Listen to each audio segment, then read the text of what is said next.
જય શ્રી કૃષ્ણ મિત્રો, આજે આપણે આ મશીનમાં લોટ બનાવવાના છીએ. તમે જોઈ રહ્યા છો કે લોટ બાંધવાનું મશીન કેવું હોય છે. આ આપણું લોટ બાંધવાનું મશીન છે.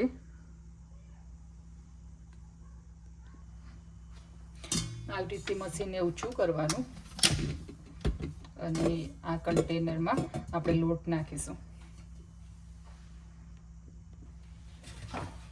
એની અંદર આપણે 4 સ્કૂપ લોટ લઈશું.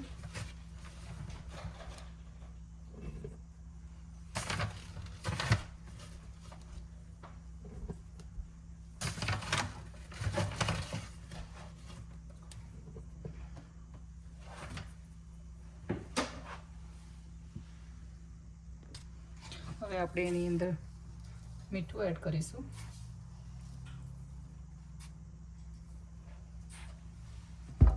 હું પરોઠાનો લોટ બાંધું છું એટલે હું એની અંદર તેલ પણ એડ કરીશ.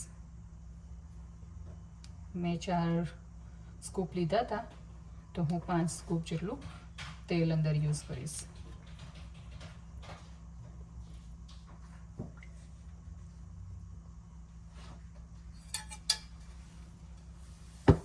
હવે આપણે એ મશીનને એનો લોટ બાંધવા માટેનો રેડી થઈ ગયું છે. આ રીતે એને નીચું કરી લઈશું. અને અહીંયા બટન છે, તમે જોઈ રહ્યા છો બટન છે. આ રીતે લોટ થઈ જશે. હવે એમાં આ રીતે ફરીશું એટલે આપણો લોટ આ રીતે ફરતો થઈ જશે.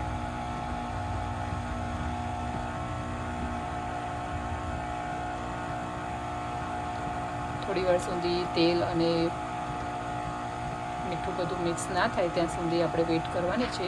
પછી આપણે એની અંદર પાણી એડ કરીશું. મિક્સ થઈ ગયું છે. હવે આપણે એની અંદર પાણી એડ કરીશું.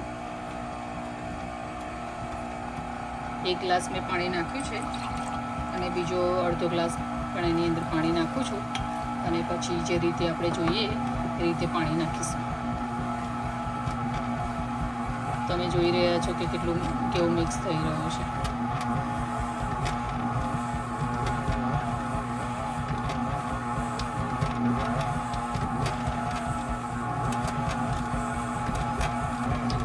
હજી પણ લાગે છે કે થોડું પાણી નાખવું પડશે એટલે આપણે થોડું પાણી અંદર એડ કરીએ.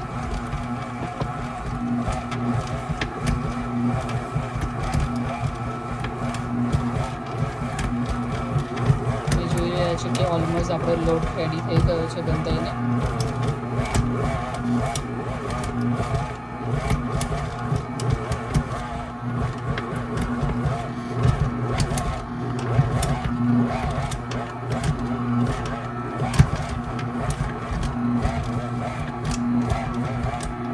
હવે આપણે મશીનને બંધ કરી લઈએ અને ચેક કરી લઈએ કે આપણે લોટ થઈ ગયો છે કે નહીં.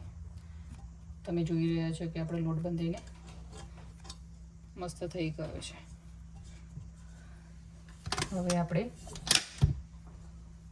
આ રીતે બધો જ લોટ કાઢી લઈશું.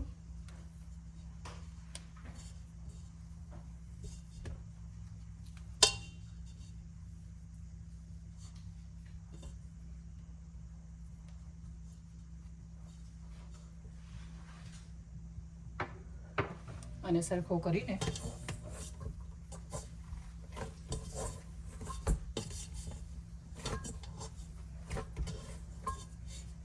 જોઈ રહ્યા છો કે આપણો લોટ મસ્ત બંધાઈ ગયો છે.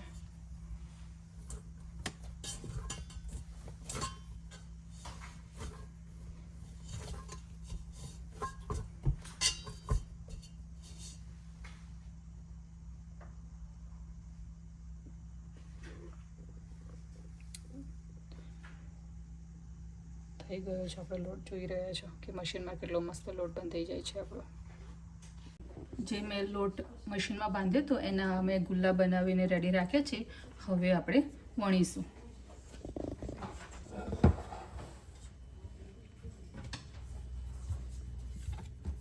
તમે જોઈ રહ્યા છો કે કેટલું સોફ્ટલી વણે છે. અને એક બાજુ આપણે તવી ગરમ કરવા મૂકી દીધી છે કે જોડે જોડે તવી પણ ગરમ થઈ રહી છે. જોઈ રહ્યા છો કે કેટલી મસ્ત આપણો પરોઠાનો લોટની બનીને રેડી થઈ ગયો છે. હવે આપણે એને તવી ચેક કરી લઈશું કે ગરમ થઈ છે કે નહીં. હજી થોડી વાર માટે રહેવા દેવી પડશે. ત્યાં સુધી આપણે બીજી વણી લઈએ.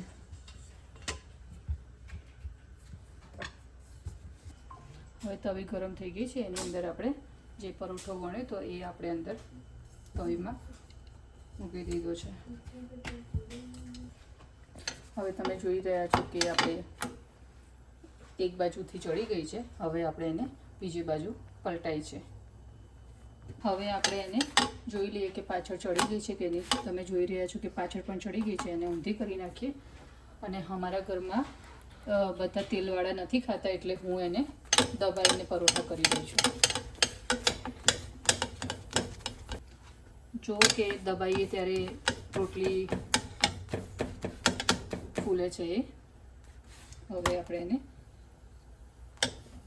ઊંધી પણ કરીને થોડી દબાઈ લઈશું. તમે ચેક કરી રહ્યા છો કે કેટલી મસ્ત રોટલી પરોઠો બનીને તૈયાર થઈ ગયો છે.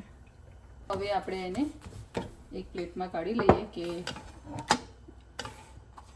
આ રીતે. ત્યાં સુધી આપણે એમાં બીજી પણ ચડવા મૂકી દઈશું. હવે આપણે એની અંદર ઘી લગાવી દઈશું.